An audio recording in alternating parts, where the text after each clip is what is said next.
I think the importance of us understanding that in our democracy, we the people have the opportunity, we have the capacity to change whatever negative policies that exist. We are not helpless, and the situation is not hopeless. Not hopeless, not hopeless. We cannot disengage from what happened in 2008. In fact, 2008 was tremendous. It was epic. It was historic. It made us cry. It made us weep. But if we walk away from that now and do not do it, and we do not engage again in 2010, we could end up leaving a president who's trying to do all the right things in a very bad place. And I can't tell anybody who to vote for, but what I can say is if you were engaged in 2008, we better do it again in 2010.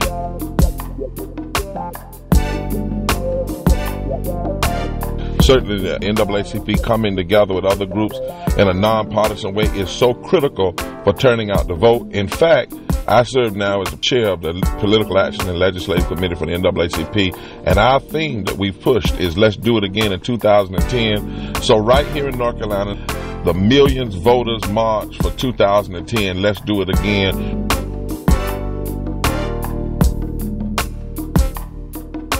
We're going to have the Millions Voters March and utilize all these tools that we have won, same-day registration, souls to the poll. We're going to do it again, 2010 Millions Voters March. And that's what our message is. And that's why how you ought to vet these candidates. And that's what you ought to look at. Look at the people. Look at where people have stood on the issue of health care. Look at where they've stood on the issue of jobs and public jobs and creating more jobs. Look at where they have been in making our tax systems fair, or whether they promoted tax cuts simply for the wealthy. Look at whether they promoted more money into war than they have in education. Look at who wants to turn the 14th Amendment back, who wants to not address the inequities in our justice system versus who does. Those are the criteria, and we can tell people all day long, these are the whats. And I'm sure our people are intelligent enough, if they know what to vote for, they'll know who to vote for.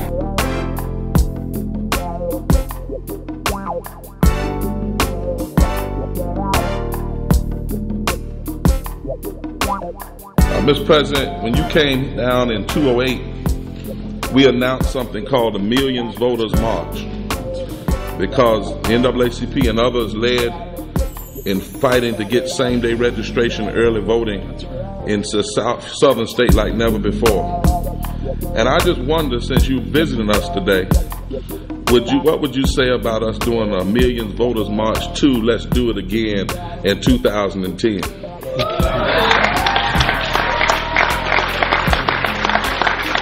We at the National are fully in support of this next Million Voters March. That is what One Nation is meant to kick off across the country. Amen. It is a massive, inspired season of GOTV in the states where you have same-day continued voter registration. Amen. Our obituary has already been written for the civil rights agenda in Congress. But we ain't dead yet. That's right.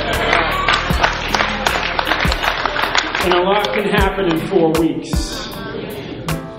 The majority, that movement of people who came together to vote their values in 2008 is gone nowhere but back to the couch.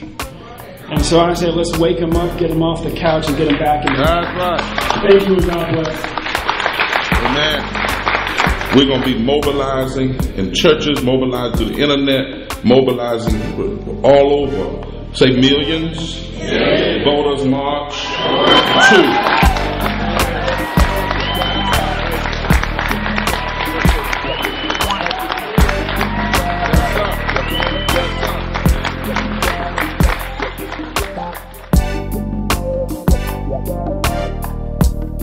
We are not helpless, and the situation is not hopeless, not hopeless, not hopeless. Let's do it again in 2010. We are calling on African American, progressive whites, and Latinos all across this state to massively turn out